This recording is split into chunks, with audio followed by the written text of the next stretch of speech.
Hey everyone, enjoy the show. Mantiques Network, how you doing today? What we have here is a 1950s Planters Salted Peanuts vendor from Sun Manufacturing. Really a nice unit. Got this priced correctly. We're trying to get things ready for the holidays for somebody looking to get a gift for somebody that's already a collector, or maybe somebody that was thinking about becoming a collector. So if you are into vintage vending, saltine nuts, or planters in general, this might be for you. These are antiques.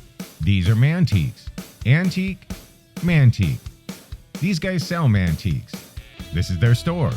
We're bringing stuff every day, in and out, in and out, in and out. We're shaking and baking. These are their customers. Give me the rundown on the GMC. This lived in a bar in Ghent in Belgium.